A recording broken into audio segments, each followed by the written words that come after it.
So I wanted to put together a quick video to show you the new Focusrite Saffire Pro 24 DSP that I purchased yesterday. Been playing around with it during the night, and I can tell you I'm completely happy with it, and it does everything that I need. That's the unit there. It's a half rack mount unit. You can see it fits there nicely in my rack with the rest of my bits and pieces. And the way I've got it set up is I have the output coming from here as an SPDIF output via the SPDIF cable, coaxial cable across to my Yamaha O3D.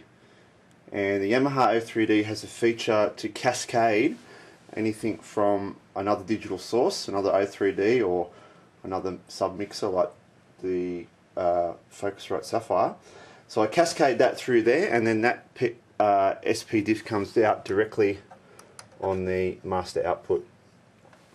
Now what I can do from there is use the O3D as a front end submixer for all my outboard gear.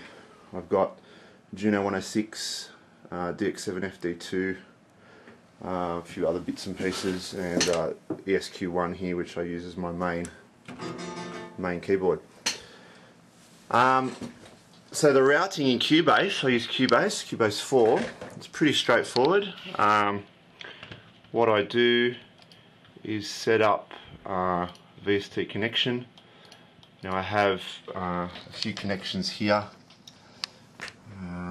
One set up for the Juno, the ESQ, and the JV2080, which is over here in the rack on the left. And I use the ADAT output off the Yamaha O3D. That's got 8 lines of audio, and I've grouped them into stereo pairs.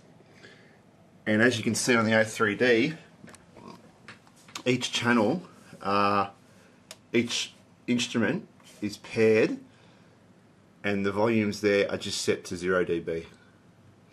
And I've routed the outputs of each of those channels, I don't know if you can see that, to the ADAT mix, the ADAT direct output. Then each of those comes up here in Cubase, and then I can manipulate those in Cubase. Now if I look at the mixer and I look at the inputs, you can see I have an input for Juno 106, ESQ1, and the JV2080. That's all I've got in this project. So if I bash on the ESQ1 keyboard, I've got the MIDI set up at the moment so that it'll go and play JV2080. You can see some input there. Now that's going through the ASIO, and so that's the effects. The effects will come up on this channel.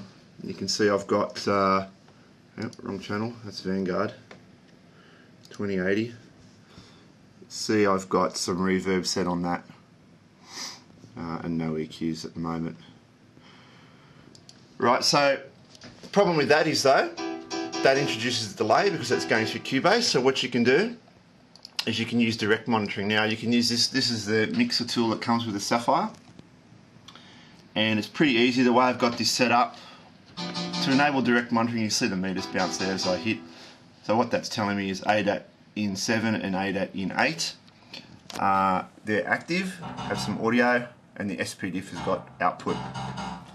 So in order to activate direct monitoring, I've got this mixer line here, which is the DAW, digital audio workstation. All I need to do is mute that and turn the solo off, and that way anything that comes through the ADAT lines will now get sent directly out the SPDIF and won't be going through Cubase. So you can see if I reach over and play something on the keyboard.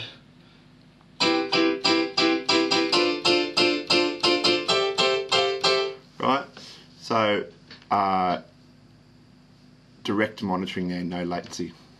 Beautiful, that's it.